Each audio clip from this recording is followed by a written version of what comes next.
Não, mas ele é um cara muito humilde, então você vê como ele é acessível. Então, ele é professor titular da USP de Ribeirão, né? Ele fez em Campinas, na época também do Nelson. Ele conquistou essa titularidade através de muita publicação científica e do nome dele realmente dentro da universidade. Ele sempre foi uma pessoa de pesquisa, de ensino, ele se dedica a isso, a olho seco há muitos anos. Como eu falei, ele foi para Harvard, foi há muito tempo atrás, e depois já ele voltou para os Estados Unidos e ficou no NIH, que é um centro de pesquisa do governo americano, e faz basicamente também a parte de pesquisa de olho seco. E ele consegue, não sei como, fazer tanta coisa ao mesmo tempo. Eu não sei se ainda é editor-chefe dos arquivos, Eduardo. É uma cadeira quente, viu, Gustavo? Mas eu ainda estou sentado É, nela lá. de vez em quando eu recebo uns Eu, artigos para revisar, com o maior prazer, eu tento revisar o mais rápido possível. Ele tem muito trabalho para fazer, e além disso tudo aí que eu falei, o Eduardo consegue agora, não sei como, chamaram ele ainda para ser o responsável técnico do banco de olhos aí o banco da USP aí de Ribeirão. Eu falei, cara, como é que você dá conta de tudo isso? Não, pois é, um professor afastou, caiu do meu colo, eu estou fazendo. Eu falei, e aí ele manda uns WhatsApps, essa córnea aqui, o que você acha? Libera, libera. Então, assim, é muito bom ver esse entusiasmo nessa carreira acadêmica que é tão difícil no Brasil. Eduardo, parabéns, realmente é um elogio sincero de você ser essa pessoa ímpar aí, humilde, acessível, e no todo meio oftalmológico aí, você perguntar do Eduardo Rocha, só vai ter elogios. Seja muito bem-vindo aí ao nosso grupo para poder falar um pouco aí da sua experiência sobre os temas. mas uma honra, né, ser chamado para falar. Eu tive, acho que em 17, eu tive aí dentro do serviço, visitei, caminhei no calçadão, né, tive na Colombo, no Museu da Manhã, levei minhas filhas para conhecerem. E hoje o privilégio, né, se chamou de novo, né, porque tá todo mundo muito ocupado, de certo que alguma coisa eu foi de proveito, né, eu agradeço. O Gustavo tem sido uma grande ajuda, né? Eu entrei nessa coisa do banco de olhos, ele tem me ajudado bastante com essas nós que vão aparecendo no dia a dia. E ele me deu um desafio que eu achei que estava simples, né? Falou, olha, dá uma fala sobre superfície ocular e sobre distrofias. Era isso mesmo, né? Porque essa parte eu fui pegar, a gente tinha conversado, né? Depois eu tinha um monte de detalhe escrito lá nos e-mails, troca de mensagem, mas esse era o desafio. Então, gente, eu procurei sintetizar aqui o que eu imagino que quem está começando, né, está trabalhando sob supervisão, precisa conhecer, porque geralmente não vai encontrar isso em livro. Eu vou remeter vocês a procurar estimulá-los a continuar lendo sobre esses assuntos e trazer um pouco, né, do que eu acho importante ou relevante para vocês pensarem nesses dois grandes temas, tá bom?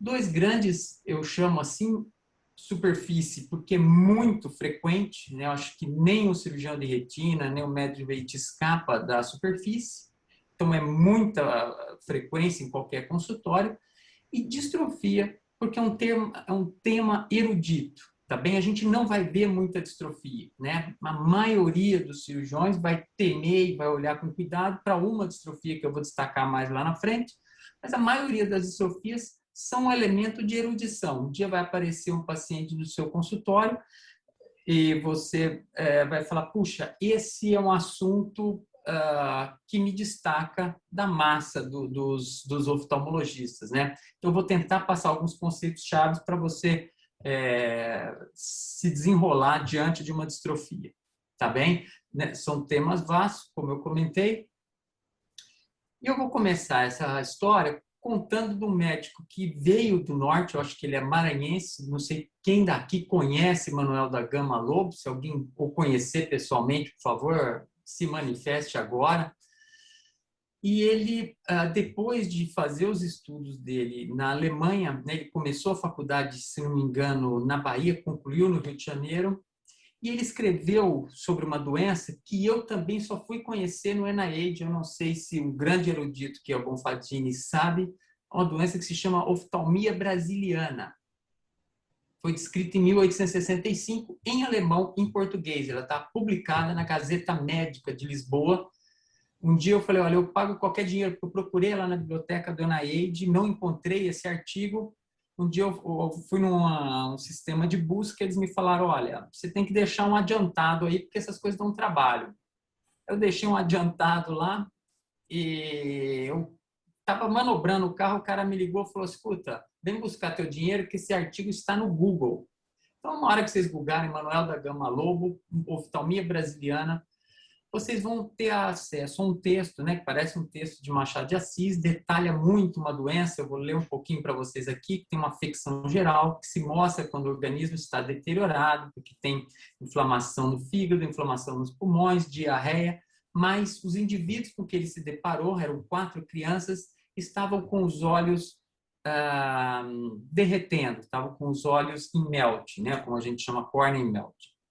Então, hoje a gente sabe, tá? Vocês podem ler e pegar os detalhes, que ele foi muito detalhista na descrição clínica, mas muito antes de ser descrita a vitamina A, os problemas nutricionais relacionados com a secura ocular, a xerostomia, Manuel da Gama Lobo antecipou tudo isso e deu não só a fisiopatologia, a clínica, como maneiras de reverter esse problema, tá? Então, eu provoco vocês, uma hora que a gente encontrar aí em congressos, em uma outra ocasião, a comentar sobre o que vocês ouviram falar da oftalmia brasiliana, que é uma das formas de olho seco, uma das complicações das mais graves que pode acontecer na superfície ocular, por falta de nutriente apropriado, no caso a vitamina A, o indivíduo ter perfuração e perder os olhos. Eu vou apresentar um outro indivíduo, esse veio depois, mais recente, é um sueco, chamado Henrik Samuel Conrad Sjögren, que viveu ao longo do século XX e descreveu numa tese que recentemente eu soube ele não chegou a defender 19 casos de mulheres que tinham artrite, boca seca e olho seco. Essa tese eu tive acesso numa versão traduzida para o inglês, porque ele escreveu em sueco. E ele, então, tinha a parte clínica, alguns dados de propedêuticos, que eu vou falar mais um pouco, de superfície ocular, e alguma coisa de anatomia patológica mostrando a inflamação. Um padrão que ficou conhecido como também um subtipo bastante singular dentro das situações que afetam a superfície ocular, que é chamada síndrome de Sjögren. E tudo isso, se a gente for fazer um recorte, a gente pode estar atento ao que está acontecendo na superfície, nos olhos, na transparência da córnea, o quanto ele está ou não está irritado, mas a gente tem que se ater ao fato de que tudo isso, a manutenção perfeita da superfície, só acontece porque a gente tem pálpebras íntegras que piscam, que fazem essa movimentação de abrir e fechar umas 20 vezes por minuto, que recebe, então, uma lágrima nova, que é encaminhada, né, ou estimulada pelo sistema nervoso autonômico, e faz a troca muito rapidamente. Ou seja, a cada 10 minutos, todo o nosso filme lacrimal, em geral, se renova. E isso é salutar, tá bem? E isso acontece porque a nossa superfície tem propriocepção, ou seja, a gente está todo momento reconhecendo mudanças na composição do ar, se tem mais ou menos umidade, mais ou menos material particulado, deslocamento de ar ou não, excesso ou falta de luz, e tudo isso reconhecido faz com que esse sistema nervoso funcione controlado pelo tronco cerebral. A gente não precisa, de fato, né, ter consciência disso, mas algumas vezes, o olho irritado, a gente passa a ter consciência de que as coisas estão estranhas, e aí é que vem o grande nó das doenças de superfície ocular, os pacientes, em geral, queixam muito. Quando não se queixam, pior para eles, porque talvez as formas mais graves de doença da superfície ocular são as anestésicas. Essas a gente costuma lutar muito, investir, perder o olho, mas não há um bom funcionamento, porque o indivíduo não tem propriocepção, e aí todo esse sistema autonômico, inclusive piscar e etc., fica falho, e aí as defesas inclusive bioquímicas, que eu vou comentar agora, ficam falhas. Essa é uma estrutura, né, um arquétipo do que seria um filme lacrimal, né, o epitélio da córnea aqui embaixo, ciliado, mantendo um glicocálix, né, uma camada mucosa um pouco mais densa, um enorme número e variedade de substâncias boiando ou misturadas naquela fração aquosa e uma fração lipídica fina induzida pelas glândulas de meibômio, fazendo a vedação, né? Como se fosse aquele plástico chamado, acho que de Magipac, alguma coisa assim, né? Aquele plástico fino, impedindo que haja evaporação excessiva, tá bem? Então, como eu falei, uma espessura de mais ou menos umas 10 micras, um turnover, né? Que dá, em geral, a ideia de que em 10, 15 minutos, nada mais do que estava ali é o que estava antes, tá bem? Se renova com altíssima frequência.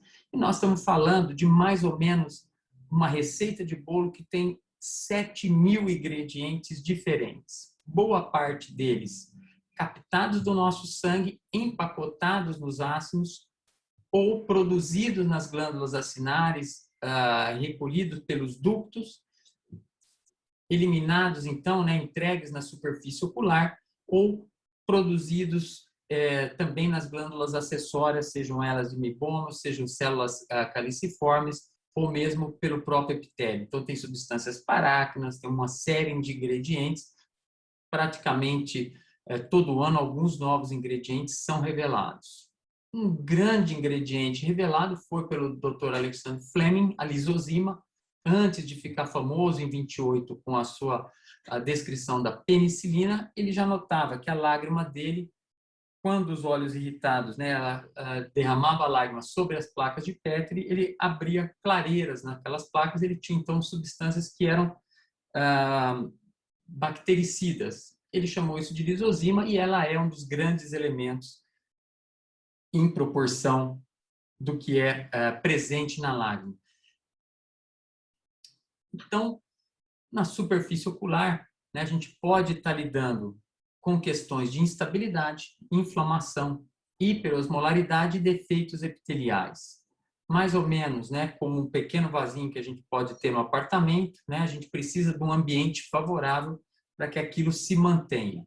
E é um ambiente muito bom, quer dizer, quando a gente nota problemas numa superfície ocular, o desafio foi grande, alguma coisa quebrou aquela homeostase, aquela organização, porque o sistema é feito para resistir às intempéries mais adversas. E um conceito que vale a pena a gente ter é que o piscar e a troca é que também ajuda a renovação. Um olho cheio d'água, um olho que tem, por exemplo, obstrução dos ductos, né, como a daxicite crônica, uma outra dessas doenças, faz com que a retroalimentação, o aviso de que está precisando de líquido novo, aconteça de forma deficiente. Então, tudo isso, né, tem uma interligação aferente e eferente que funciona a todo tempo, inclusive quando a gente está dormindo, quando a gente está distraído. Eu vou falar de algumas situações em que ele funciona mal, que é onde a gente entra, os desafios que vão acontecer, que desertificam, né, ou tornam inóspita a superfície ocular de alguns indivíduos, tá bom? Eu vou deixar uma recomendação, tá? Desculpem as propagandas, é que para isso ter se tornado público, disponível em não sei quantos idiomas, o tearfilm.org é o site onde vocês podem ter acesso ao workshop do Deals. São, acho que, mais de 10 capítulos, são milhares de referências, muitas ilustrações, em que vocês podem conhecer. Então, isso é totalmente gratuito. Se alguém, por exemplo, é versado em idiomas menos frequentes, chinês, árabe, etc., ele tem nessa versão, ele foi escrito originalmente em inglês, mas vocês têm uma enorme gama de material que fala sobre conceitos, fisiopatologia, epidemiologia, etc., de questões relacionadas à superfície ocular. Isso foi publicado em 2017 e outros relacionados à glândula de meibômio, lente de contato, também estão lá presentes, apoiados por grants independentes, né? Ou seja, sem necessidade de vínculo com algum produto dessas corporações. Eles deram grants de maneira que o indivíduo pudesse produzir independentemente dos resultados terem ou não apelo para as indústrias. Olho seco tem uma definição enorme, mas o que quer dizer no final da história é que um distúrbio naquela unidade lacrimal funcional que eu mostrei antes para vocês produz efeitos sintomáticos, desafios para a visão e para a sensibilidade, dessa forma também para a qualidade de vida. É mais ou menos isso que um grupo enorme de pessoas conseguiu sintetizar, né? Não é bem uma grande síntese. A gente tem que isso acontece numa frequência entre os adultos variável, né? Nós temos alguns colegas que clinicaram recentemente no Oriente Médio, é enorme a frequência lá. Por alguma razão, nos países asiáticos também é muito grande. E essa médica, a doutora Lidiane, defendeu tese recentemente com a gente, ela clinica em Fortaleza, fez um inquérito de porta em porta aqui na nossa região, em duas cidades, duas localizações diferentes, uma bem rural, chamada Caça dos Coqueiros, em que 20% dos adultos tinham olho seco. E aqui na nossa cidade, na região oeste, quase 40% dos adultos têm olho seco. Isso, então, é um dos primeiros inquéritos domiciliares, talvez o primeiro brasileiro. A gente tinha um número anterior que falava em torno de 10%. Então, olho seco é frequente, é muito mais comum em adulto, né? Eu tenho um trabalho com um grande retinólogo do Rio de Janeiro, Flávio Macode, que fala de olho seco em crianças. Eu recomendo que vocês procurem esse, mas são eventos bem menos frequentes. Mas o olho seco em adulto tem a ver com diabetes, com muitas das doenças autoimunes que a gente conhece, com falhas na entrega dos hormônios, com questões ambientais, uma série de doenças de pele, talvez a mais famosa seja a acne rosácea, com desfecho desfavorável, às vezes bem sucedido no aspecto da visão, mas desfavorável no aspecto sensorial de algumas cirurgias oculares. Outras doenças genéticas, metabólicas, classicamente doenças virais, como hepatite C, produzem olho seco, e doenças neurológicas. Eu coloquei aqui uma intersecção com alergia, porque o fato é, olho seco produz inflamação, e qualquer coisa que produza inflamação na superfície ocular danifica, paralisa esse sistema que deveria fazer um bom funcionamento daquela unidade lacrimal funcional, funcionando harmonicamente, respondendo ao ambiente. Inflamação quebra aquela harmonia. A professora Mônica Alves, da Unicamp, trabalhou nesse DIUS cuidando da parte de epidemiologia. Eles estão fazendo agora um novo workshop tratando das questões ambientais, mas definiu algumas coisas que estão nessa tabela como fatores bastante consistentes, alguns prováveis e outros inconclusivos, causando olho seco. Isso está detalhado com citações lá no DIUS, naquele site que eu comentei com vocês. E eu vou comentar de alguns. Então, a cirurgia ocular, inflamação das pálpebras, o uso excessivo, né, ou de lentes de contato mal higienizadas, a manipulação dos olhos, material particulado, ozônio, excesso de ultravioleta. Então, alguns fatores ambientais estão bem caracterizados como causadores de olho seco, danos da superfície, e o excesso de uso, né, das máquinas, dos displays, né, dos displays eletrônicos. Comecei a clinicar lá no final dos anos 90, quando apareceram as primeiras pessoas, né, talvez em escritórios, que trocaram o modo antigo de trabalho pelos computadores e queixavam disso, de fadiga ocular, de irritação ocular, e hoje isso praticamente está em todas as atividades laborais, né, com estudantes e também na maior parte do lazer que a gente está conseguindo ter durante a pandemia, estão causando diminuição do piscar, diminuição da troca lacrimal, menos oxigenação, mais irritação da superfície. Então, esse é um grande clássico causador de olho seco. Então, a gente comentou um pouco aqui sobre sintomas, sobre mecanismos e sobre epidemiologia. Existe uma propedêutica que eu vou mostrar para vocês depois, porque ela é tão fragmentada. Eu não vou discutir muito os métodos, eu vou citá-los, porque aí na prática, no dia a dia, vocês aí junto dos preceptores vão poder praticar, ver como é feito, né, como é interpretado, mas leva desde já um conceito, né, um conceito bastante antigo para qualquer teste diagnóstico, onde a gente vai ter indivíduo normal que tem um resultado alargado, um resultado que foge da média. E alguns indivíduos que têm todas as características de estarem doentes, mas cujos resultados aparentemente são normais. Por isso é que a gente aplica para essa questão de doença da superfície, olho seco, muitas vezes um painel de exames. Se você quiser conhecer, realmente identificar com alta sensibilidade e monitorar ao longo do tempo, né, um painel passa a ser necessário. Espia só o colarinho do Dr. Otto, o Dr. Otto também conhecido como Schimmer.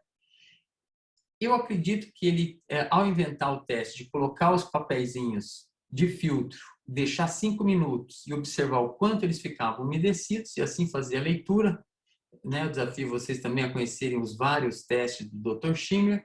Ele não passava de um residente um pouco rebelde, porque a missão que foi dada para ele pelo preceptor é, olha, você coloca os papeizinhos de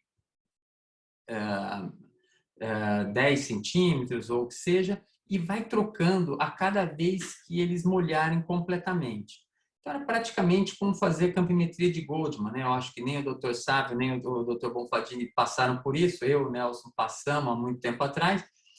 Falou, olha, isso é um desafio monumental, né? O indivíduo, quando é que acaba? Não, você acaba quando o cara parar de lacrimejar. Falou, não, isso é um absurdo, eu vou fazer um outro teste. E ele fez um teste que falou, olha, 5 minutos, molhou menos do que 5 milímetros, esse indivíduo tem falta de lágrima. E está feita a conversa, eu não vou além disso, eu tenho mais, né, mais o que fazer.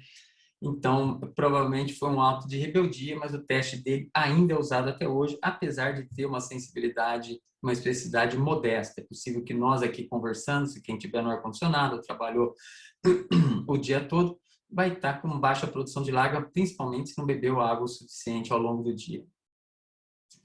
Um outro teste bem frequente, fácil de ser feito, é a rotura da lágrima. Pinga o colírio de fluoresceína, pede para o indivíduo segure, né, evite de piscar, e no momento em que você observar uma ruptura, né, daquela película esverdeada, você tem então o tempo em que ele rompeu.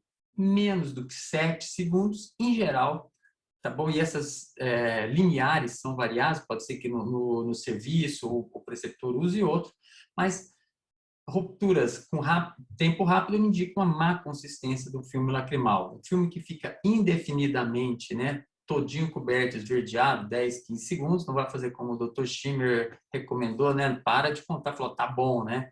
Mas se ele rompe rápido, as coisas estão atrapalhadas ali.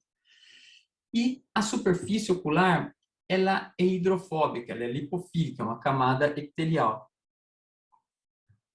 Sendo a fluoresceína um colírio hidrofílico, é para que ele escorra, venha fazer parte do menisco, piscou algumas vezes que ele vai embora. Se o olho do indivíduo permanece amarelo, é sinal de que ele não está indo, não tem washout, não tem um sistema de enxágue, como eu comentei, não está sendo lavado, não está tendo troca de lágrima.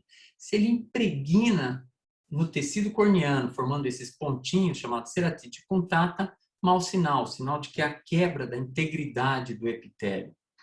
E aí, alguns métodos, eu vou comentar um pouco mais depois de situações atípicas, mas inventaram um método que a gente gradua isso por setor, para que não fale, né? Chega lá, vai discutir o caso, fala, vixe, está muito corado. Não, mas está muito quanto? O indivíduo vê lá uma baita ceratite, não, está muito, mas é um cantinho só. Então, os indivíduos separaram isso e falaram assim, olha, você tem de 0, quando está tudo em ordem, a 3, quando estiver muito corado, mas em cada um desses setores. Você me volta aqui com um número. Ou é 0 o final da história, porque você somou 5 setores e deu 0, ou o máximo que você pode chegar aqui e me contar que está muito ruim é 15, tá bom? Não tem vixe, né? Não tem muito, é 0 a 15. E aí o indivíduo gradua, né? Talvez esse centro aqui daria nota 1, esse canto aqui 1 ou 2, e assim esse indivíduo nessa condição ganharia lá uma nota 3 ou 4, mas isso varia. Esses outros talvez ganhassem 369, coisa desse tipo. E assim a gente vai praticando, treinando e vai observando isso. É bom para follow-up de pacientes também. Como eu prometi para vocês, né, o porquê de fazer vários, né? Às vezes usar um corante vital, hoje a gente já não usa muito o rosa bengala, ele é muito ardido, principalmente para quem não tem uma boa proteção de superfície, a gente usa a lisamina verde, mas pode usar a fluorceína, o tempo de rotura, o shimmer e as manifestações sintomáticas também. Esse estudo que foi feito na Austrália em 98, o indivíduo observou que entre os positivos para cada um dos testes, só um indivíduo teve coincidentemente positividade em todos. Então, se a gente tivesse que escolher um teste, só ele, entre os 635 testados, entre os quase 100 e qualquer coisa, que é a soma do que dá aqui dentro desses balões, foram positivos, só ele seria encontrado se a gente tivesse pescado na sacola um teste apenas. Então, a gente usa para definir alteração de superfície, doença do olho seco, o indivíduo ser positivo em pelo menos um desses testes que a gente comentou e ter sintoma. A combinação das duas coisas fecha, na maioria dos países, na maioria dos consensos, que o indivíduo tem distúrbio da lágrima. Combinado? Tudo bem, Gustavo? Estou seguindo em tempo? Ah, ótimo. Pô, uma aula de história aí com medicina. Olha o Nelson. Nossa, meu residente-chefe aqui, gente, olha lá. Eu estou entendendo tudo, cara. Pode doutor Nelson me ensinou muito. Eu segurava as pinças para ele fazer retinopexia lá no começo, gente. Eu usava bomba de aquário para fazer vitrectomia. Você não tem noção do que era aquilo. Ele não sabe de nada, né? Gente, eu não vou... Manda abraço. Grande abraço, né? Eu não vou comentar com você especificamente tratamento, porque aqui eu acho que nós estamos lidando com situações que a gente não tem meta-análise ou diretrizes que são norteadoras de um tratamento consensual para todo mundo. E assim como glaucoma, né, teriam algumas milhares, já foram feitas algumas contas, né, de possíveis combinações do que poderia ser bom, útil e saudável para um indivíduo. Da mesma forma, para o olho seco, nós temos mais de 100 formulações de lágrima, uma série de alternativas de recomendações ambientais e assim por diante. Então, diante da descoberta, né, de um caso de doença da superfície, olho seco, a possibilidade, né, de colocar isso debaixo do braço e discutir diante, né, do caso a necessidade de mais exames, de tratamento sistêmico e do que é possível melhorar para o conforto dos olhos, tá bom? A ideia geral é que a gente agrupa a somatória dos achados, classifica o indivíduo de leve a grave, do estágio 1 a 4. Em geral, para o estágio 1, a gente faz algumas recomendações de saúde, inclusive beba água. O estágio 2, ele já tem um grau de lesão de superfície, então a gente recomenda algum grau também de proteção, e assim por diante. Então, existem formas de atacar o problema até os estágios mais graves, e isso pode ser discutido caso a caso, tá bem? Então, tentando, né, fechar um pouquinho essa parte, a gente tem aqui uma doença de diagnóstico clínico, né? Nós vamos ter que exercitar isso. Existem marcadores que podem ser úteis para a gente ver se estamos acertando, sendo bem sucedido no tratamento. Medidas ambientais e tratamentos específicos são úteis. É o que faz muitas vezes o paciente ficar migrando de um consultório para o outro, é aquela falta, né, de alguma coisa personalizada. Evitem isso. Eu vou passar por algumas doenças que são diagnósticos diferenciais, acometem a superfície, antes da gente entrar nas distrofias. E, de novo, então, vou ressaltar por que é que, né, a maioria dos problemas de superfície acontece no canto nasal, tá bom? Uma das razões é o fato de ser para onde o prisma, né, formado pela córnea, que com uma grande e poderosa lente filtra a luminosidade, principalmente os raios do sol, e afeta, então, mais intensamente esse canto. Esse canto também é o final do caminho do filme lacrimal antes dele entrar no ducto de drenagem, e assim a gente poderia chamar que num processo de deficiência de recolhimento ou de retenção seria como uma curva de rio, onde o material é inflamado, detritos do ambiente, etc., se acumulam, e também o lugar onde, por mais incomodar, onde os indivíduos mais tocam a superfície, mais procuram fazer atrito e trauma nos olhos em geral, quando estão se automanipulando os olhos. Tá? Acidentes e outras coisas têm uma distribuição mais aleatória, mas o canto nasal é vulnerável, então por isso que uma série de achados que a gente vai comentar, como pterígio, etc., acontecem no canto nasal.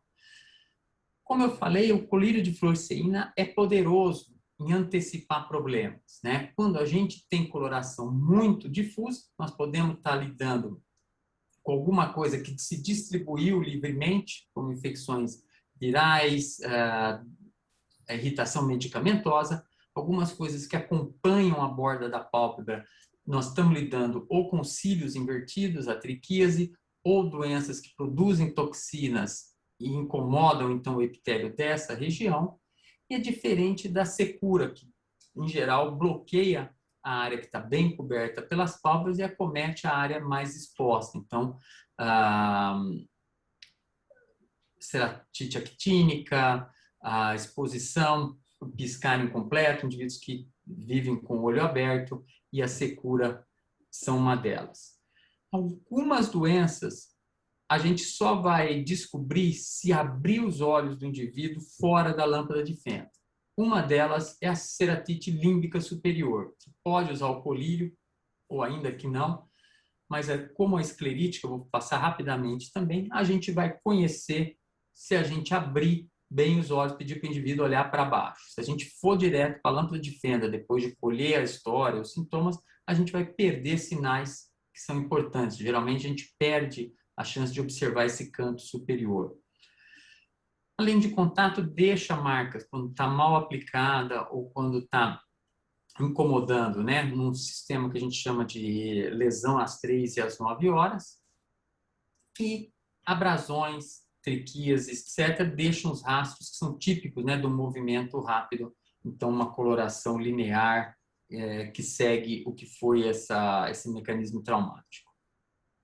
Essa é uma lesão típica, creio ou não, né, não tem produção aqui, exatamente o que foi fotografado, um paciente ainda da época da Unicamp, em que a gente vê alguma coisa que pouca gente confundiria, né, ou não diria que é o que eu acho que é uma epiteliopatia herpética, né? Então, herpes simples, deixando os seus bulbos um rastro, né, parecendo pequenas estradas vicinais.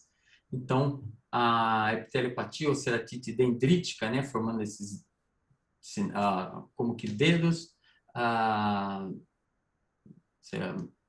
deixando essa falha epitelial típica que merece, então, ser tratada com antiviral, e aqui o não poderoso uso da fluoresceína para ajudar no diagnóstico. Alguns aspectos da alergia também, né, como eu comentei lá no início, uma doença extremamente frequente, né, nós temos os coçadores, nós temos indivíduos hipersensíveis ao ambiente. Então, esse material gelatinoso que se acumula no limbo, né, tem uma pletora de células inflamatórias proliferando aqui, associado ao sintoma de coçar os olhos, ajuda muito a fazer o diagnóstico, revertendo a pálpebra. Às vezes a gente observa também papilas acentuadas no tarso, principalmente superior. A borda da pálpebra, né, examinada cuidadosamente, mostra algumas vezes com uma leve expressão, né? Hoje a gente tem algumas máquinas que fazem isso, identificam e registram as imagens, mas por muito tempo, e talvez ainda muito tempo vai ser útil, a pressão nas pálpebras, fazendo com que essas várias glândulas que têm esse delivery vertical, né, em direção aos olhos, não colocando na superfície alguma coisa como uma gota de óleo de oliva, qualquer outra coisa mais turva, indica, então, a inflamação das glândulas, a disfunção de glândula de Meibomian ou meibomite, uma outra condição muito frequente de superfície, associada ou não a olho seco, muitas vezes sim, associada ou não a doença sistêmica, na maioria das vezes doenças de pele, né? Rosácea é uma delas, tá bem?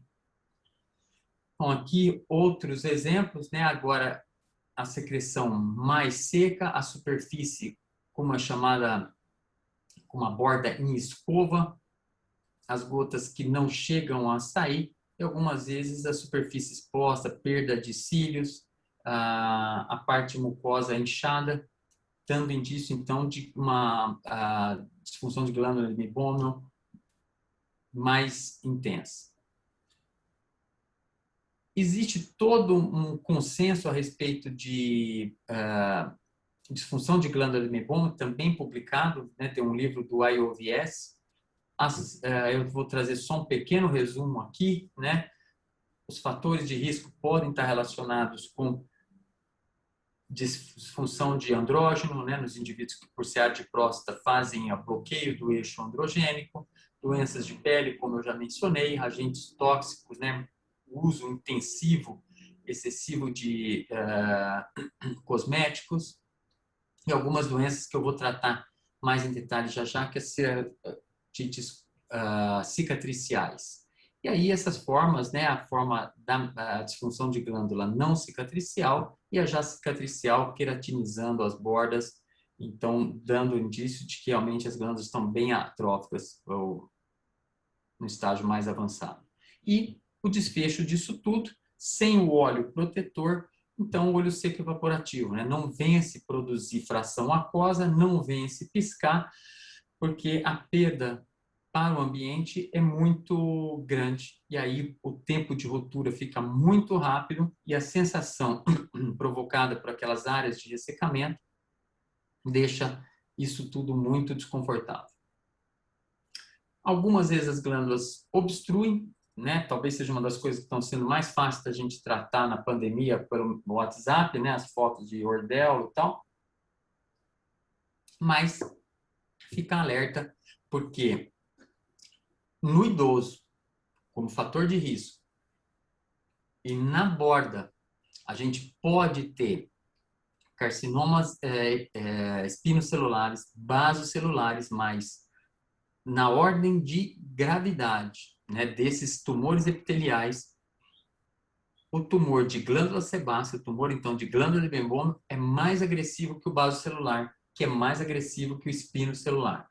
Então, alguma coisa que não vai embora, alguma coisa que resiste, né, aos tratamentos convencionais de compressa morna, massagem e higiene palpebral, ficar atento, porque é um tumor bastante raro, mas muito agressivo.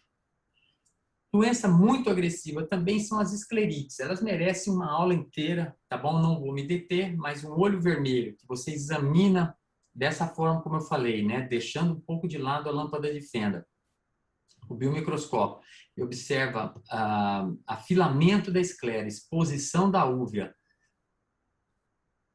Note que essa senhora tinha aqui já o nariz em cela, né? Quer dizer, ou seja, perda de colágeno, né? Destruição de colágeno de outras regiões. Aqui também destruição do colágeno da esclera. Faz parte, muitas vezes, de um grupo de doenças autoimunes, colagenoses, degenerativas, que precisam de tratamento sistêmico e agressivo, diagnóstico precoce, porque elas têm alta letalidade, tá bom? Todas elas, isso aqui merece uma atenção especial em relação à fisiopatologia, apresentação clínica e terapêutica, não vou me deter.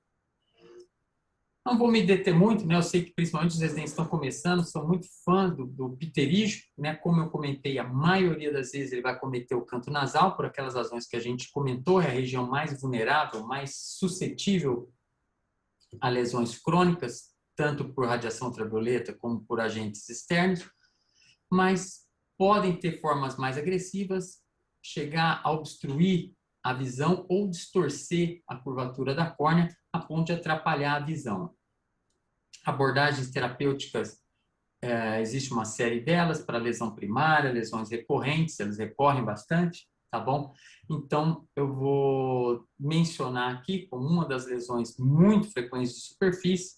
Recentemente, nosso colega João Marcelo Furtado observou que entre as causas de cegueira na Amazônia, uma das mais frequentes é pterígio não operado, né? Então, realmente um elemento muito importante e muito relacionado à exposição ultravioleta. Ceratopatia em faixa, esse depósito esbranquiçado que muitas vezes coalesce, né? Ele começa nas bordas, mas muitas vezes coalesce, ele está subepitelial. Se vocês observarem que o epitélio é liso, íntegro, harmônico, se vocês colocarem flúor, não há coloração, ele está no estroma, essa marcação, é indício de sofrimento ocular. O veite associada a cirurgias que são muitas vezes difíceis de catarata, extração de catarata e olhos inflamados é bem mais sofrida. Desfechos ruins, inflamações recorrentes, etc., produzem esse tipo de lesão. Tá? Um depósito de cálcio, é difícil o controle e revela um olho que tem um sofrimento, né, algumas características degenerativas, e ele é também um clássico, né, nas opacidades de córnea de difícil controle. Comentei, prometi para vocês falar sobre ceratoconjuntivite cicatricial. Eu vou mostrar agora aqui alguns sinais que são comuns a muitas delas, como a fibrose tarsal, que lembra linhas de Arthur, que são clássico do tracoma, a vascularização da córnea, a irregularidade e a queratinização da superfície. Nota aqui o quanto o tecido está espessado, né? Muitas vezes é um tecido conjuntival que avançou sobre uma córnea que não foi capaz de manter a sua própria homeostase, a sua troca celular. De novo aqui a fibrose, o simbléforo, né? Puxa, está aderindo à pálpebra conjuntiva, é hora de eu fazer alguma coisa, calma, a gente precisa fazer diagnóstico diferencial, entender o que está acontecendo.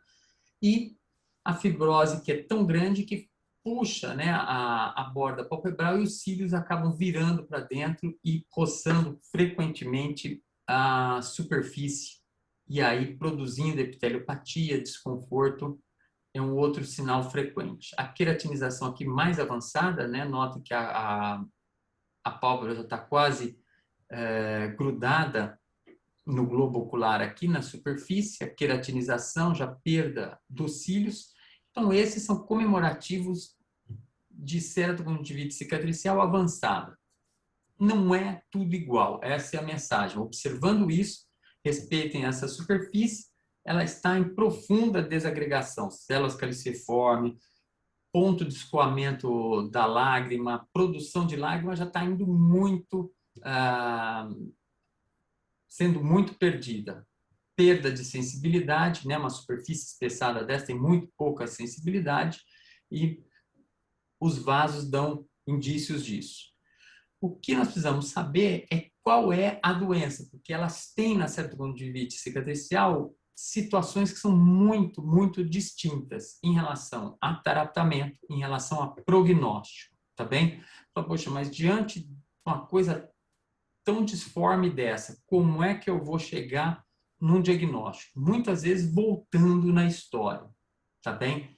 Então, tracoma é uma doença endêmica em algumas regiões, o indivíduo passou por isso durante a infância, teve vários outros casos na família, teve muitas recorrências a serviços de saúde, que é completamente diferente do histórico do indivíduo que tem Steven Johnson, ou nas suas formas mais ou menos intensas, também chamada de doença de Lyell, ou NET, né, necrólise epidérmica tóxica, ou eritema multiforme.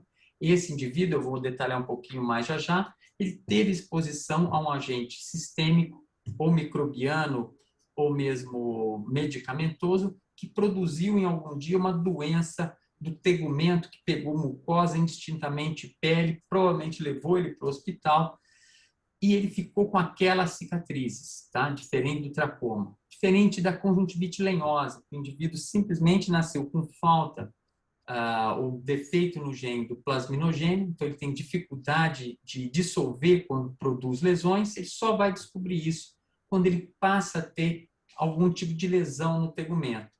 Uma conjuntivite, uma lesão de pele, etc., ele forma cicatrizes inflamadas, inflamações exuberantes, tem mau desfecho para elas.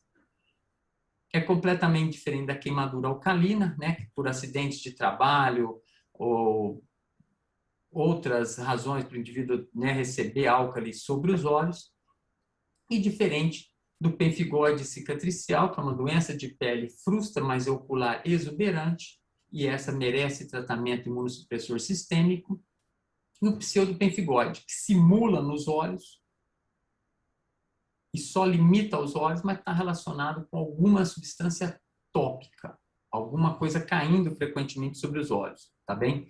Em geral, algo parecido com colírio para glaucoma, que pode dar irritação pura e simples, mas algumas vezes dá reações tipo ceratoconjuntivite cicatricial, tá bem? Então, esses são os diferenciais, e eu dei aqui só uma luz, né, do quão diferente podem ser as maneiras de lidar com esses problemas. De maneira geral, lesões crônicas da superfície deixam suas marcas, que são um pouco distintas. Os nódulos de Salzmann, tá, que são pequenos acúmulos de muco sobre um epitélio. Lesões na periferia, como eu comentei, que podem ter esse aspecto só degenerativo, pinguécula, pterígio, etc. Mas em alguns momentos a gente vai ter que fazer diagnóstico diferencial com as neoplasias de superfície ocular, diferente do halo senil, que algumas vezes aponta também situações como dislipidemia, e lesões produzidas na córnea que cicatrizam com depósitos de lípido e formam imagens desse tipo aqui, né? Quer dizer, o estroma tomado por gordura. Então, são lesões, são indícios de que o olho sofreu em algum momento, eventualmente intensa ou cronicamente, a ponto de que a sua recuperação se deu com marcas, com cicatrizes. Rapidamente, sobre as iatrogenias que acometem a superfície, tá bom? Muitos de vocês, eu imagino, estão começando, não é isso, Gustavo?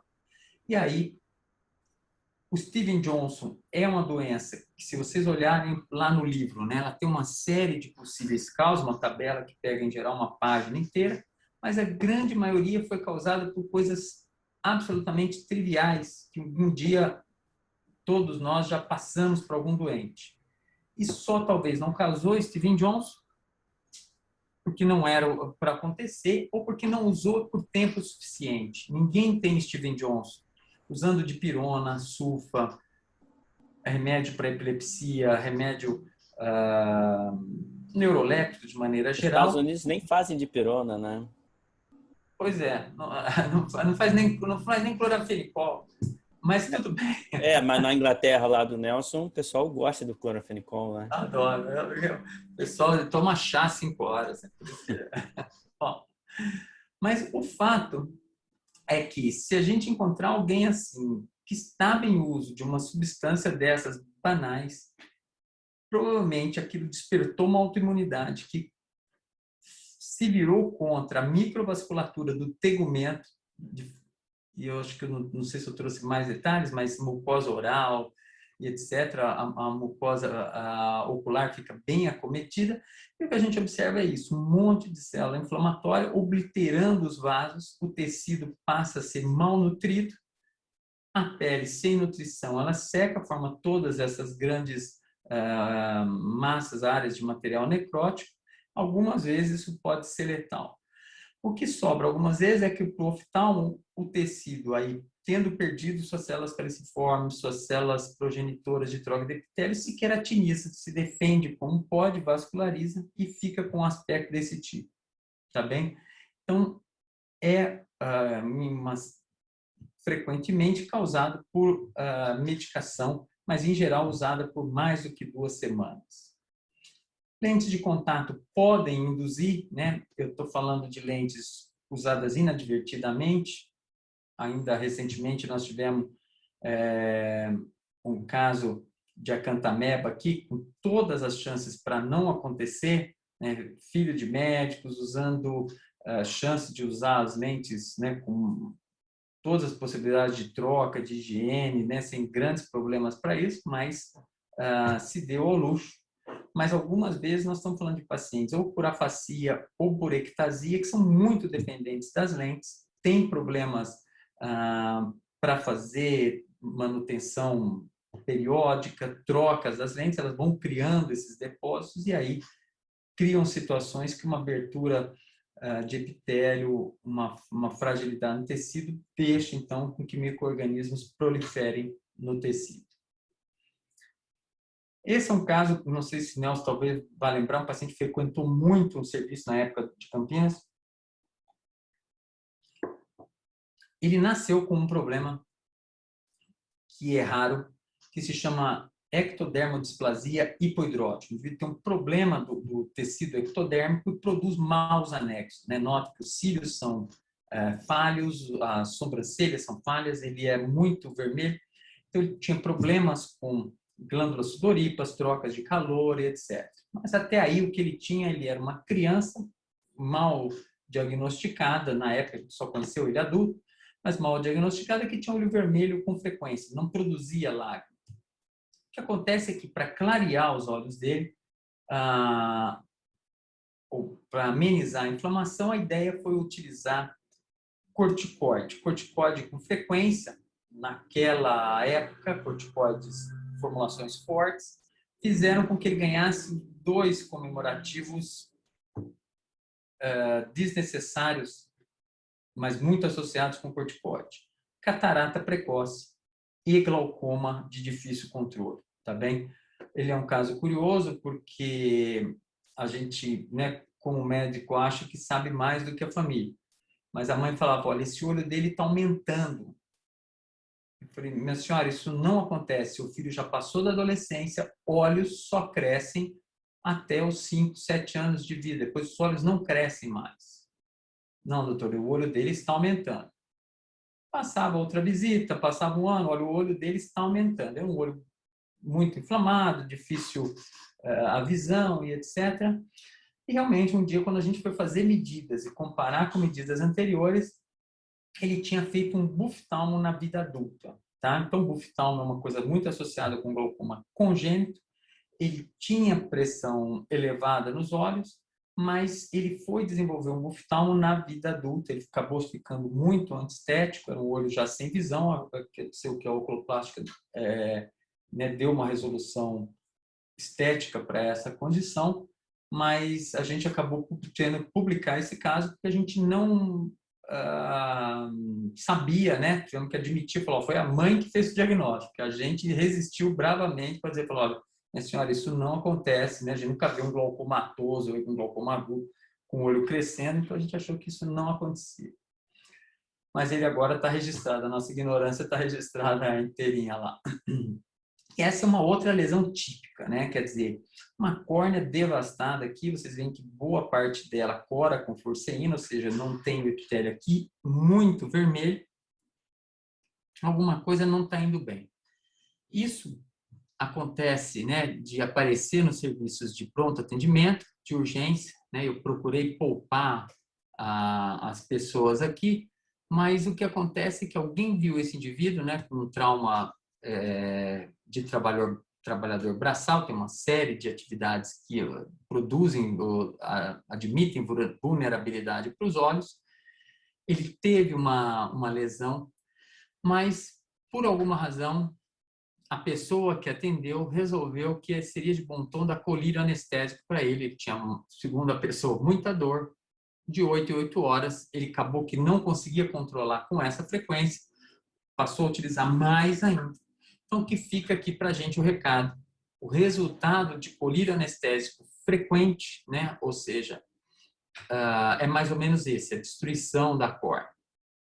O que acontece é que para aliviar a dor, o que permite que a gente faça rápidas cirurgias refrativas, intervenções, né, de 10, 15 minutos, como são as cirurgias aí dos papas da FACO, as cirurgias de superfície ocular, é que o colírio anestésico bloqueia os canais de sódio e potássio, ou seja, ele não permite mais que hajam trocas hidroeletrolíticas dentro das células.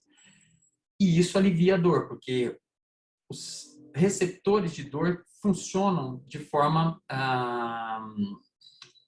eletrodinâmica, quer dizer, precisa que haja potencial elétrico para ele transmitir assim, sintomas da superfície. Uma vez bloqueado isso, a gente bloqueia também uma série de outras atividades metabólicas. As células vão sofrendo necrose. Sofrendo necrose, mais e mais terminações são expostas, mais dor o indivíduo tem, mais vezes ele usa o colírio tóxico, mais rapidamente ele chega numa situação de melt, perfuração. Então, esse indivíduo falou assim, olha, sozinho eu não consigo largar aquele colírio, é muita dor. Eu vou ter que me internar, me amarrar na cama e dar algum sedativo até que eu consiga me livrar disso, porque se eu sair daqui, eu vou procurar desesperadamente, porque a dor é muito intensa. A gente acredita, dor na córnea é uma das coisas mais intensas que tem, mas não é permitido que a gente prescreva colírio anestésico. E essa é a história, então tem uns detalhes. Eduardo, Fala, doutor deixa eu Nelson. interromper rapidinho. Pois não. Parece, né? Estava passando um filme na cabeça. Cansei de ver paciente, chegava lá na emergência, lá da Unicamp, né? Aqueles cortadores de cana, tudo que o pessoal passava por anestésico e detonada a córnea, né? Perdia o olho. É incrível, né? Incrível que é uma coisa que a gente acha que não é possível acontecer, mas via direto isso lá. Uhum. E uma dessas figuras, né, isso aí eu liguei, porque aí você veio com receita e tudo. Eu falei, a gente não prescreve colírio. Ela falou, mas eu fiquei com uma dor, o cara tava com tanta dor. Eu falei, puta, eu vou mandar ele para casa sem nada. Eu falei, não faça isso. Então, fica combinado, tá bom? Vocês só prescrevam colírio em excesso, o doutor Nelson, o doutor Gustavo assinar receitas. Por conta de vocês não façam essa loucura, não.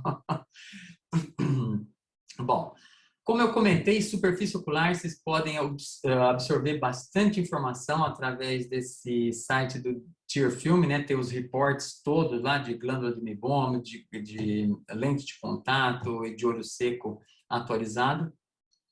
Essa é a referência. E aí, se alguém ainda tiver acordado até esse momento, eu vou falar. Eu sabia que eu estava pegando mais empreita do que eu ia dar conta, mas eu falei, ó, superfície, olha o seco, distrofia, por que não, né? Eduardo, posso fazer umas perguntas rápidas? A gente poderia Mas até lógico, fazer primeira coisa que eu acho assim, você conseguiu realmente, isso é algo de quem já tem todo o conhecimento para poder conseguir resumir tão bem como você fez.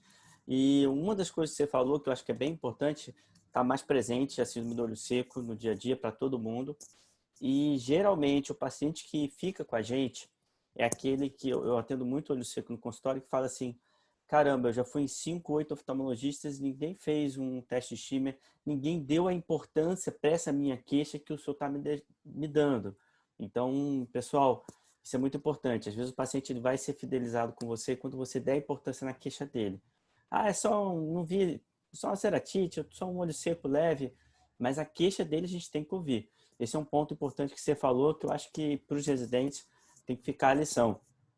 Fazer um ping-pong, plug lacrimal, ou seja, oclusão do ponto lacrimal. Tem uma vertente que diz que não, porque você vai ter mais lágrima inflamada ali naquela superfície, e tem outra que diz que sim, ou caso a caso, porque você poderia ter uma maior disponibilidade de líquido nessa superfície. Qual delas você advoga? Não. Não. Não bola. Assim, fácil. Essa aí foi fácil. Arrumei uma briga uma vez, que os caras publicaram um negócio, tá lá publicado também. Nós mandamos uma carta para a revista, falando assim, olha, esse cara tá dizendo que isso tem evidência, né, tipo 1A. Na época eu tava com o Jaiter metido com glaucoma, cheio de aquelas coisas, né, que os glaucomatólogos adoram, né, evidência, só vamos escrever, vamos... Os caras publicaram a nossa carta, pediram para os caras rebaterem, eles falaram que a gente só usou referência antiga para falar que não. Realmente, porque não tem nenhuma referência boa que fala que sim. Então, segue firme no não, que tá certo. Mas eu já fiz alguns casos, poucos casos, não faço tanto de rotina, e que funcionou. Eu ponho um temporário ali, até para a gente segurar um pouco, às vezes, a onda naquele momento. Casos Mas eu acho que isso é uma coisa que você colocou que é muito importante. Quer dizer, esses dias eu ainda estava lendo um texto que eu vou recomendar para a turma, eu acho, que falou, a membrana amniótica serve para um monte de coisa, vai servir para um monte de coisa. Nós já vimos, os caras pôr membrana amniótica para tudo, né? E depois ela cai e fala, olha, serve para esse pequena, né? E isso tem um negócio que a gente chama de curva de sobrevida, né? Que é muito valiosa também em transplante, né? Fala, puxa, vamos transplantar assim, mas olha, quanto que esse esforço vai durar? Eu acho que em alguns casos deve ir bem, nas cicatriciais o ponto fecha espontâneo, né? Não vale muito a pena, mas é que em geral é muito usado, muito explorado e acaba caindo numa vala. Outra coisa, Mas é ping-pong. bom. IRPL laser para tratamento de olho seco. Está na moda, veio um laser agora pela Anvisa. A tecnologia é antiga e muito utilizada pelos dermatologistas, mas quando eles vendem algo para o médico e se ele tiver a plaquinha de oftalmologista, você pegar uma cadeira de barbeiro, ela é mais ou menos a mesma estrutura e 10 vezes menos do que uma cadeira de um consultório oftalmológico. Mas eles veem o oftalmologista e falam assim, esse cara tem dinheiro. E aí vendem um laser lá por 150, 200 mil reais, mas não é nem esse o ponto. A pergunta é, na sua prática, que você observa aí de literatura, tudo, o quanto você acha que é algo que hoje a gente pode utilizar como, obviamente, mais um adjuvante, né? Não vai ser o tratamento principal. Então, hoje tem uns 3 ou 4 grandes nomes no mercado, né? Eu costumo chamar de luz pulsada, né? É engraçado ser mencionado laser e tal, porque mas o pessoal fala laser, mas é a luz pulsada. porque desde quando eu e o Nelson começamos a fazer catarata, que o cara que fazia a laser, né, largava na frente, né? Mas a luz pulsada é um aquecedor bacana, né? Um aquecedor chique, sofisticado e tal.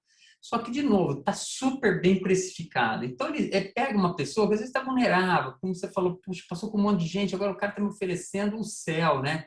4, 5 sessões, há uma fortuna, tem que ser pelo menos 3 sessões, né? E o fabricante te cobra pela vez que você aperta lá o botão. Os modelos novos e tal, né? Eu tenho visto gente satisfeita e gente insatisfeita. Legal. Sabe? No geral é isso. E, assim, saiu do mercado, acho que não tem mais, o Refresh Advanced e o Endura, que, na minha opinião, eles eram colírios interessantes para tratar um grupo específico de pacientes. A gente tem algo do tipo ali no mercado que substituiu ou então que ajuda nessa parte ou não? Tá. Bom, então, quando a gente fez uma análise do que tinha de terapêutica para olho seco, é que a gente não consegue ter uma conclusão objetiva, porque como eles são produtos para a saúde, eles não são aprovados baseados em eficácia, são aprovados baseados em segurança apenas, assim como as loções de barba, o bloqueador solar, o repelente. Mas, olha, se não matar, deixa eu usar à vontade, seja feliz, vai com o que você quer. Então, a gente acaba que não encontra dado de eficácia. Então, assim, resumindo, beber muita água, isso os caras mostraram lá na Inglaterra, já é um bom negócio para ser cura. Algumas fórmulas talvez sejam superiores na questão do que elas contêm, né? No meu tempo do Nelson tinha um tal de Dunazon, acho que nem existe mais, que tinha ácido hialurônico. Acho que talvez fizesse ali uma base para uma cicatrização melhor, uma proteção, foram tirando. Então, as políticas de colocar e tirar do mercado também não são muito claras, não são porque não vendeu muito ou porque não tinha eficácia. Às vezes é posicionamento de um outro produto que ele precisa colocar melhor, ele faz os seus negócios lá. Por último, eu gosto também, casos selecionados, do tacrolimus, tá? E agora a gente tem disponível não só ele na formulação como tinha antigamente, oleosa, que acho que era até em azeite, né? Que é oftalmos manipulável, que ficava bem difícil do paciente utilizar, mas na forma aquosa. Você também gosta de utilizar, às vezes, enfim, fala um pouquinho aí. Além da, obviamente, a gente tem um Restase, que já longa data aí, né? Já tem ele. O Protopic é uma forma que você tem usado ou não? Uso porque né? ajuda. Tem um Protopic e tem um outro pique. Só que o Protopic ele não vai dentro do olho, né? Eu sempre falo para ele fazer em volta, tal. A gente põe dentro do olho e recebe telefonema, assim, né? Ou da farmácia, ou da família que lê a bula escuta, tá dizendo aqui que não pode pôr no olho, né? Tem duas formulações que são dermatológicas, é verdade, e a turma usa off-label nos olhos, dentro dos olhos, E você tá não tem bom? problema, Protopic super. Dentro do olho, não. Inclusive, assim, tem uma literatura, tem acho que Miller, o Guilherme, defendeu uma tese na Unicamp, controlado, usou a rodo, usou em criança. Então, tem literatura nacional e estrangeira utilizando dentro. Legal. Tem reservado para casos refratários de alergia. É. Tá? Assim, tem sido a minha mais frequente prescrição. Tá bem? Não, perfeito. Vamos lá, vamos para as distrofias. Alguém mais quer perguntar alguma coisa, pessoal? Juliana? Eu vi que você citou vários casos interessantes de suspeita de tumores, né, de superfície ocular. O doutor Evandro está aqui também na área aí. Ele, enfim, nosso preceptor da parte de oncologia e do INCA, pesquisador. Então, também ficar alerta aí, pessoal, quando a gente tiver esses casos assim suspeitos, isso, arrastados, né, de enviar para o setor nosso setor aí com o Evandro para poder, às vezes, até fazer alguma biópsia. Vamos lá, distrofias corneanas. É isso. O onco é uma área que eu respeito muito, acho que ela merece, né, toda uma atenção especial, né, é muito interessante. Bom, distrofia, como eu adiantei para o pessoal lá no início, é erudição. Né? Quem não souber distrofia também não vai se dar mal na vida, exceção de uma distrofia, que é a última que eu vou falar. A maioria delas fala, puxa, ali vai um erudito, né? Essa figura né, conhece uma tática mais refinada no futebol, sabe alguma coisa de música clássica, né? Uma pessoa que estuda aí. Então, gente, eu vou dizer para vocês que é o seguinte: doenças da córnea, eu procurei resumir nesses balões aqui, para que a gente não confunda uma coisa com a outra, tá bom? É muito chato quando o cara chega para mim, né, ou vai comentar, fala assim, escuta, olha, eu tô com uma doença de tal, né, e troca, por exemplo, degeneração de fulano por uma distrofia de ciclo. Ele não sabe nem do que, já começou tudo errado, né, eles têm que parar e tal, explicar. Então, vamos para o que é e o que não é distrofia, tá bom? Eu vou começar pelo que não é. Disgenesia, tem uma série delas, opacidade ao nascimento, Peters, etc. São doenças que na embriogênese, na vida fetal, o olhinho teve algum problema para se desenvolver. Geralmente acontece nos dois lados, ele nasce mal formado. Isso é disgenesia, tem uma série delas, tá bem?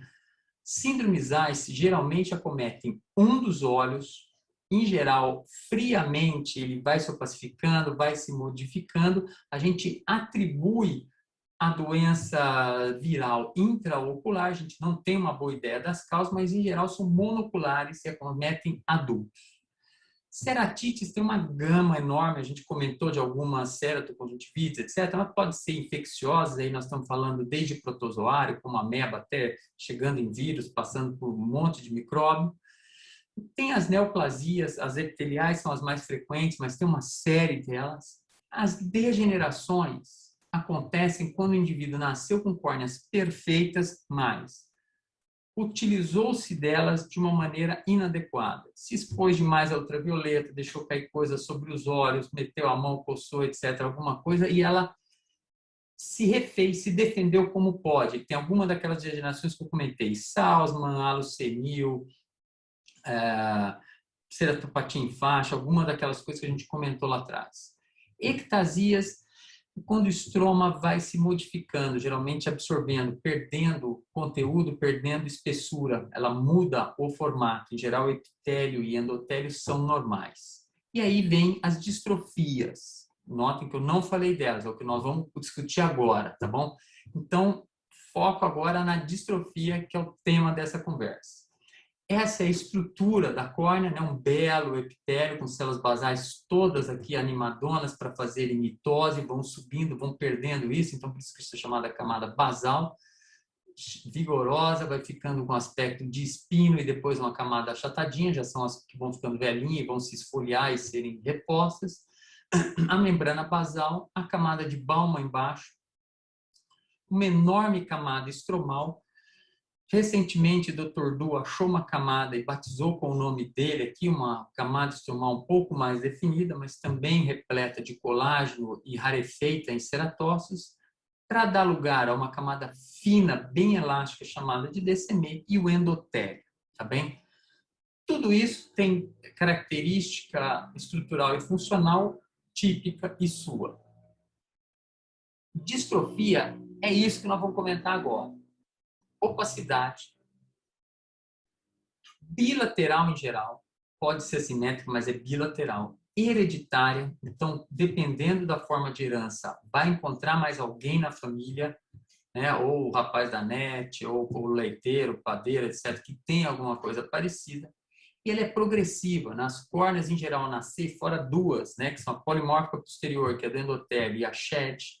As outras vão aparecer no transcorrer da vida. Em geral, o olho é calmo, ele não é inflamado e não tem doença sistêmica, apesar de ter componente genético. O que acontece, a gente acredita, é que nas outras partes do corpo, esse problema, por ser eles não serem estruturas transparentes ou as células não colocarem para fora aquele subproduto ruim, elas não se manifestam. A gente não tem fenótipo para elas na maioria dos outros tecidos do corpo e assim passa. Como eu comentei, né, o indivíduo chega, senta lá, fala, não estou enxergando muito bem, você olha ele na lâmpada de fenda e ele tem um desenho, né, uma aparência de alguma dessas aqui. Aí vai a sua erudição, né? Puxa, é um salpicado, eu vou chamar de misma, todo um arranhado, eu vou chamar de látice, e aí vai para as maculares, para as famosas granulares, etc. E, de maneira geral, eu vou tentar colocar para vocês que todas essas, acontecendo simetricamente, tendo outro membro da família, sendo acumulativa ao longo dos anos, são distrofias, tá bom? Então, não vai chegar para o preceptor, né, doutor Bonfadini, está lá cheio de coisa, atribuição, etc. Ô, professor, eu gostaria de discutir com você, porque eu estou aí com um cara que está com uma degeneração granular. Não, ele não está com uma degeneração granular, porque não existe, né? Ou degenerou porque se expôs ao ambiente. Ele está com uma disgenesia de mesma? Não, ele não nasce com disgenesia de mesma, é porque alguma coisa na embriogênese não funcionou bem. Pode ter sido teratogênese, alguma coisa que a mãe teve contato na gestação, mas não é hereditária, não é um erro genético. Tá bom? Distrofia é isso. Tá errado o gene, o resto está tudo bem. Ela acontece dos dois lados. Então, o indivíduo produz, assim como parecido com o que acontece na amiloidose, né, com a doença sistêmica, um subproduto que ele não lida bem, porque ele está mal feito, né? Então, a maioria dele está relacionado com o gene do receptor do TGF-beta. Ele produz alguma coisa maior, menor, mais solúvel, menos solúvel, que se deposita, se agrega ou não se agrega, e ela vai se precipitando. E isso, então, faz com que ela se ligue às outras substâncias que estão no estroma e dê cada uma esse seu aspecto particular, atípico, né, e característico aqui, tá bem? De novo, então não vou me detalhar nelas, eu só vou dar uma dica para vocês de como estudar essa coisa. A gente pode definir classificamente, né, classificar como anterior estromal ou posterior. Aí as anteriores acometendo o epitélio, a basal ou a balma, mas tudo, se a gente fizer o roteiro, né, de identificação, elas primeiro foram descritas na lâmpada de fenda, era o que os médicos tinham na virada do século XIX para o XX, depois foram começando a entender um pouco a clínica, a forma de herança e mais tarde a estrutura de microscopia eletrônica e qual era a natureza do material, isso já nos anos 60 do século passado. Kenneth Kenyon, um médico que eu e o Nelson conhecemos bastante, caracterizou várias delas. Ele tinha as ferramentas na mão, fazia bastante transplante e acabou caracterizando. Vou dar uma ideia de uma delas, Hayes-Butler, porque ela é precoce, o indivíduo começa com irritação no olho, porque elas rompem aquele depósito, atrapalha a organização do epitélio, tenta se extruir e aí provoca a erosão, e o indivíduo tem desconforto, até que um momento ele começa a ter a superfície muito castigada, fica hipostésico e começa a ter baixa de visão ainda na segunda ou terceira década de vida, acaba indo para transplante. E isso é mais ou menos a característica. Todas elas, se a gente observar, vai ter uma manifestação clínica, uma manifestação na microscopia e mais detalhada no que está acontecendo no intracelular. Já já nós vamos falar como abraçar tudo isso, porque também existe uma série dessas distrofias, não podemos tentar passar todas elas aqui hoje. Mas como eu prometi, uma mais importante, essa que não dá para não saber, né? A gente sendo oftalmo geral, a gente fazendo um pouco de cada coisa, a gente precisa conhecer a fisiopatologia do endotélio, né? Então, essa coisa que tem um aspecto aí de lajota de pavimento ou de cobertura, né? Os ladrilhos do banheiro, que a gente nasce com uma boa quantidade, né? 3 a 4 mil dessas celulinhas formando um pavimento bem uniforme, com um núcleo bastante robusto, cheio de vigor metabólico, numa célula pequena.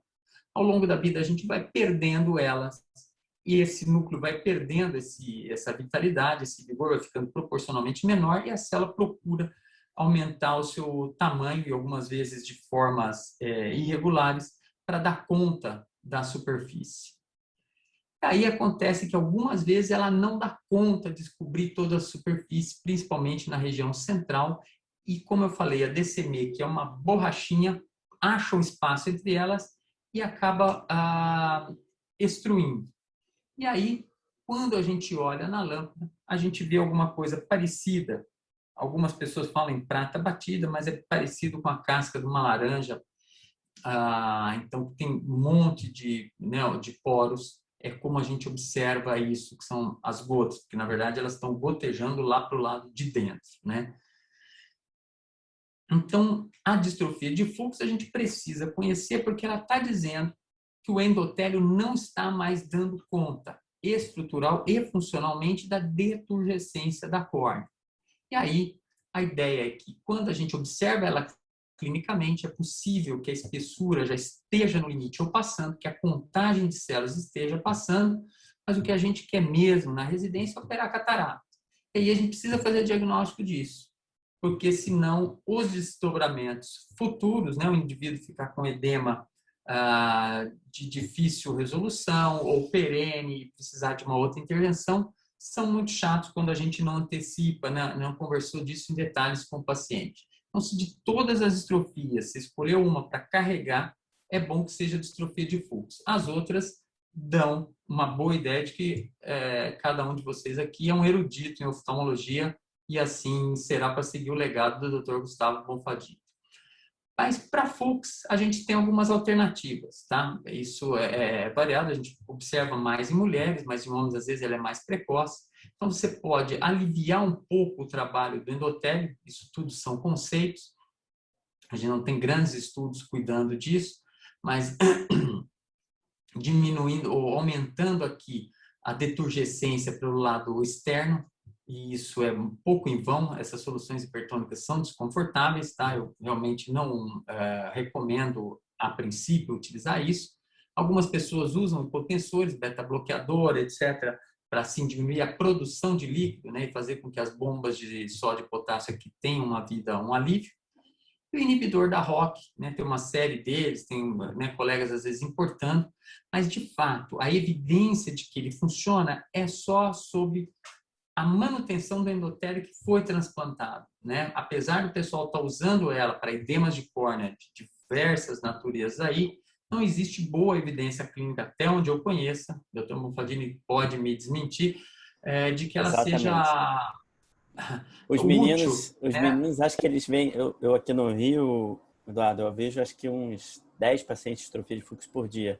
Acaba que os colegas me enviam, então assim, no consultório basicamente e eles rodam lá comigo, distrofia de fluxo e ceratocone, muita distrofia de fluxo. E a pergunta que eles me fazem sempre é essa, mas e o colírio, doutor? E eu falo, cara, eu converso muito próximo com o Dr. Albert Jung, que é o chefe da córnea lá do Hopkins, onde eu fiquei. Na época já tinha um colírio e ainda é uma promessa. Então, há 10 anos que esse colírio é uma promessa. E outra, essa semana mesmo, você está no Keranet também, né? Uhum. que é um grupo... Mas não acompanha mais nada. Não dá mais. É o muito que você e-mail. disse, né? Ou você vive ou você... Exato, ainda pode dar depósito na córnea e mostrando uma córnea verticillata lá, enfim. Então, quer dizer, não, e é um colírio caro, 3 mil e poucos reais, e você usar constantemente. E qual que é o grande problema? O paciente que não fica bem, ele acaba descompensando, porque teoricamente você teria que fazer uma descimento rex para ter um trauma local e usar o colírio. Ou você pode fazer o DWEC, que é só tirar 3 milímetros centrais da parte do endotélio, ou seja, você vai deixar o cara sem endotélio na parte central da córnea e usar o colírio. E aí o cara que não regenera, ele vai para o penetrante. Então, calma aí. Você vai deixar o cara que ele poderia fazer uma endotelial e ficar 20-20, 20-25, e ele vai para o penetrante para ficar um 20-50. Não dá, não é o padrão ouro. Então, é uma discussão que eu tive no último dia da córnea no CBO, que me chamaram para dar essa aula, e o Dr. Paulo Dantas, poxa, que eu super respeito, ele é excelente. Ele, não, eu estou usando e tal. Eu falei, Paulo, mas a gente tem uma fila de transplante no Brasil. Tudo bem que São Paulo é menor, mas e aí? Descompensou, você faz o quê? Você espera um ano? Não dá, né? É complicado, mas eu compartilho disso. O problema é que ele surgiu na Ásia, né? Um médico muito respeitado mostrou, com dados modestos, mas numa revista muito reputada, que ele fazendo o Macacos, DMEC, né? né? Alguma coisa parecida com o DMEC, e associando isso intraocular, ele tinha melhor desfecho do transplante, que é uma outra história, né? Não é sair pingando. Só que ele foi aprovado na Ásia, em alguns países, como antiglaucomatoso, como se precisasse de mais um remédio para glaucoma. Então, ele existe no mercado, ele gravita por aí. Só que ninguém conseguiu mostrar melhores resultados. É isso, né? Nós estamos alinhados nesse aspecto, aí a gente não combinou. Bom, de definitivo, né? A gente tem as formas lamelares do transplante, né? E o transplante penetrante, em algumas situações, pode ser necessário, né? Então, isso aqui é só uma revisão, né, da onde eu trouxe essas figuras, 2018, um grupo da Bélgica, tá, que é bem legal nessa parte de regeneração endotelial, tá falando sobre o assunto. Agora, a dica, né, para o pessoal, porque de maneira, talvez vocês escapem na vida prática, né, na clínica, de verem distrofias Não precisa nem falar que cobrar esse anteriores. quadrinho na prova, né? Como é que o Sábio está Não falando precisa nem aí? falar que tem que cobrar esse quadrinho na prova, tá? Já tira um Esse quadro. print, amigo, para fazer Já as tá acordado, questões. né, galera? Bom, então a ideia é colocar, né, nas colunas, o que sejam as várias distrofias, né, colar isso, ou talvez ter aquelas imagens, isso também é de um artigo do Survey, aquelas imagens que eu mostrei em branco e preto, e aí colocar sintoma, tipo de herança, em que fase da vida cai a visão, se tem ou não tem erosão recorrente, porque são essas as variáveis que o pessoal joga, né, discute na prova. Que coloração marca aquele subproduto que acaba depositando, né, dependendo da natureza dele, se ele é uma glicoproteína, se ele é um material mais carboidrato, etc., ele marca melhor com algum tipo de corante, então isso volta e meia aparece, aspecto do depósito. Então, é um jeito de estudar, memorizar isso até que né, as provas fiquem para trás, tá bom? E aí, às vezes, colar também o aspecto estrutural, né? Hoje as provas trazem muitas imagens também. E a mesma coisa, o mesmo recurso serve para as distrofias posteriores, né? Fuchs é a grande líder desse negócio, mas SHED, né, a polimorfa posterior, são outras possibilidades. Elas são muito diferentes clinicamente, e isso ajuda, às vezes, a memorizar isso para ir tocando a vida. Mas o grosso do que a gente vai ver na vida é Fuchs. É erosão recorrente na anterior, né, que seria a microcística, e vez por outra vai aparecer uma estromal, vai ficar aquele debate segurando o fluxo do ambulatório, se é granular, se é macular. Gente, vamos trabalhar que isso aí não vai resolver nada.